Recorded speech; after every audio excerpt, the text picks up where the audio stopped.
come on. I said ride into battle, Anteca. Obey me!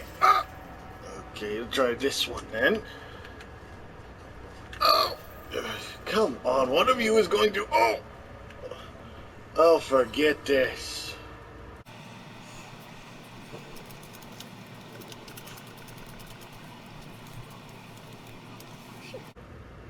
Oh, man. It's a good thing they don't get any bigger than that. Hey, Handler?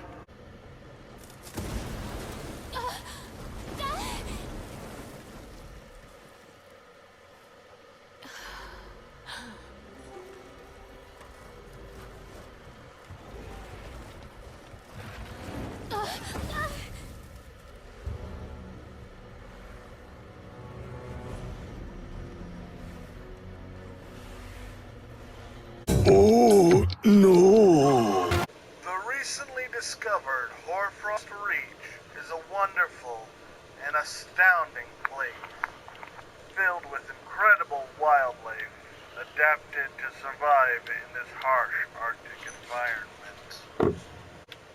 Some developed horns in order to defend against predators and other such threats.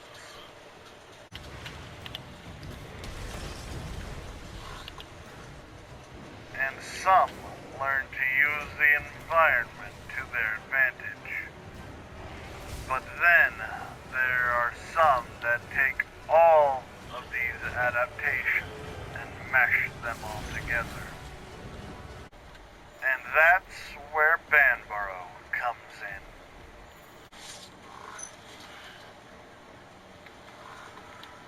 A gentle giant, Banbaro wants nothing more than to simply go about its day without any issues. Despite those intimidating horns and its equally intimidating size, the beast is actually perfectly peaceful and won't attack hunters or other monsters unless it is attacked first or it walks in on a fight in progress. At which point, its situation response is always fight, not flight. And it does have a few natural enemies that for whatever reason, it is unreasonably aggressive towards.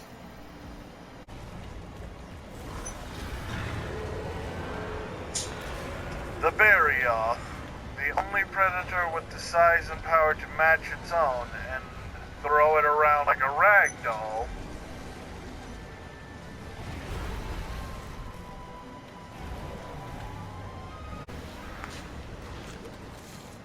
and the Beatotus, a territorial Piscean wyvern who not permit the benevolent Brute Wyvern in its neck of the woods. While peaceful, Banbaro does not like people telling it where it can and cannot go. In keeping with this, I can go wherever I want attitude, Banbaro, well, he really goes wherever he wants. He is an invader along the lines of Deviljo and Basil Geese, wandering around through any environment journey to do whatever it pleases. So, how it took us this long to find it and having to go to an entirely separate landmass before we discovered them, I have no idea.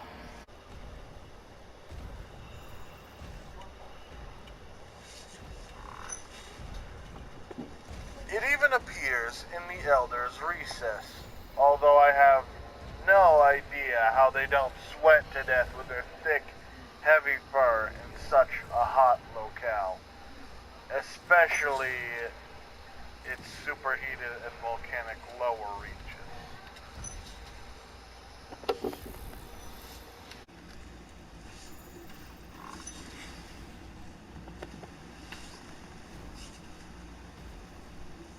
So, as previously stated, the Banbaro is absolutely massive, potentially even the largest of all Brute Wyverns, rivaled only perhaps by Duramboros. It even dwarfs the massive Deviljo, the World Eater. Though, to be fair, the measurements we have might include the horns, not just the body of.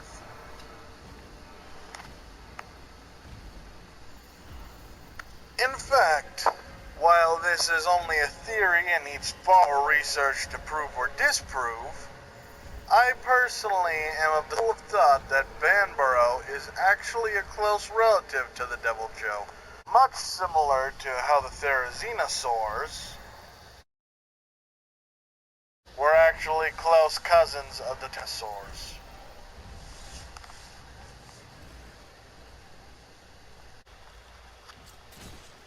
And similar to the Deviljo and its ability to dig up and launch boulders at its enemies, the Banbaro can use its giant antlers to down trees and use them as battering rams on top of its own battering ram of a body, or dig up and roll giant boulders at you that you desperately need to run away from, Crash Bandicoot style. Unlike Crash, however, these boulders can change depending on the environment, becoming freezing boulders in the Hoarfrost Reach, lava boulders in the Recess, and effluvium boulders in the Rotten Vale. Also, much like the Deviljo, Banbaro is most vulnerable to the dragon element, although it personally does not possess an organ to channel the ancient energy as Deviljo does. But honestly, with those horns, they really need it.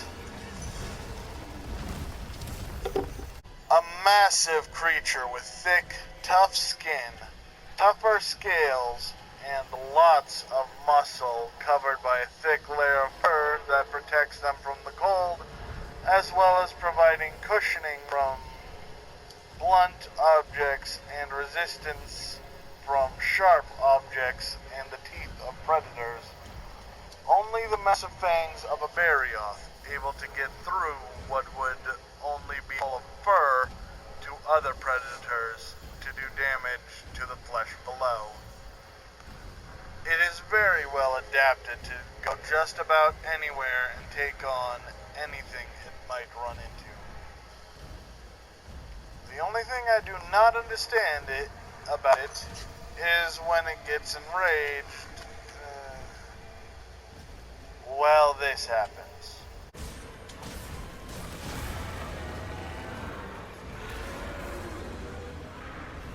What the fuck?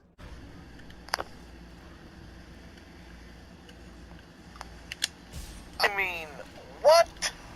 Why? What is the point of it? At least Anjanath's nosebone rises up to improve its air intake for its fire breath, but this? It makes no sense. Why does it have this? Why does it need this? It looks like a horn, but with those giant antlers, there's no way it's stabbing anything the horns haven't already decimated. I can't say what it really looks like, but I will say it looks like another word for a hot dog. Or the nose of a certain blonde actor who's known for saying, wow.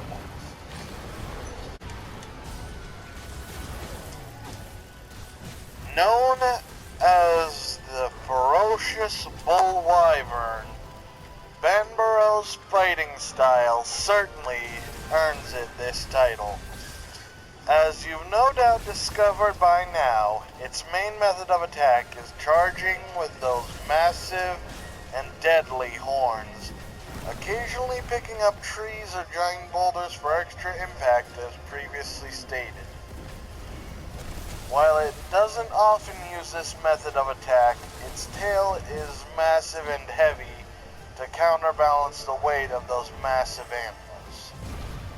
Speaking of the antlers, they are incredibly sturdy. With enough repeated force, they can be broken, yes, but they don't fall off and crumble to pieces in the same way a Diablo's horns will. No, the most you can do is break off the sharp tips at the end, but there will still be plenty of horn left to run you down and bulldoze you, or simply crush you underneath their massive weight.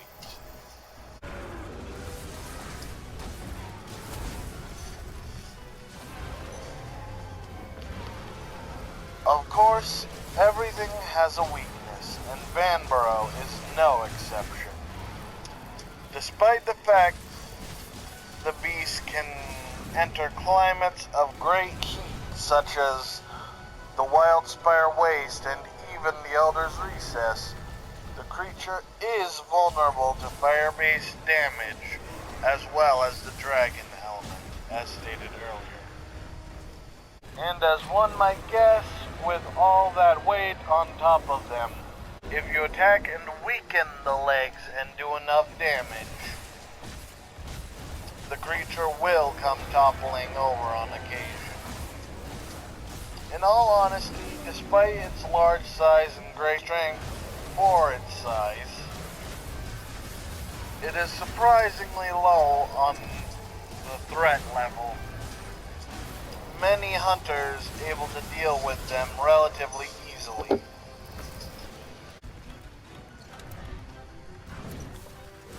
Its sheer size is the only reason it's not a meal for many other creatures, and as very oft proves, that cannot always save it. But that is where our knowledge on the creature comes to an end. Once again, its discovery was rather recent, so we've only been able to discover the information I've given up until this point. But what we do know is that this guy is pretty great. A relatively peaceful herbivore roaming wherever it pleases. And if it happens upon you when you're in a fight with another monster, if you keep your target between yourself and Banbaro, the ferocious bull wyvern becomes a useful ally. So this is one invader I would happily run into on any of my hunts. So, there you have it, people. That is the lore on Banbaro. I hope you all enjoyed that very much, and hopefully this was more successful than my last episode. Anyway, as for my closing thoughts, Banbaro, like I just said towards the end, he's a pretty great guy. I love his design, the giant herbivore T-Rex thing with giant moose antlers. Really cool design. I love the fur. I love his tough, rigid scale look.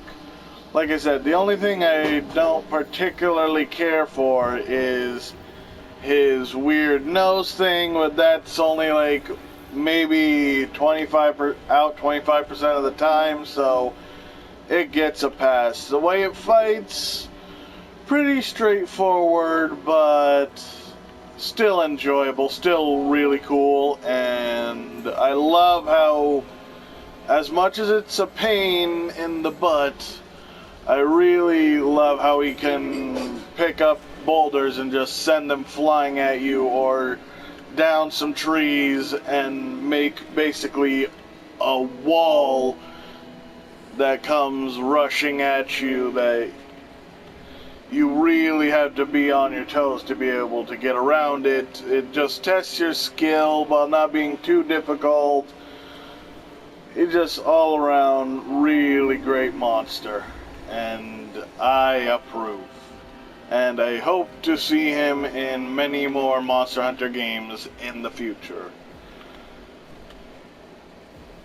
hopefully you guys all do as well. But let me know your thoughts in the comments down below.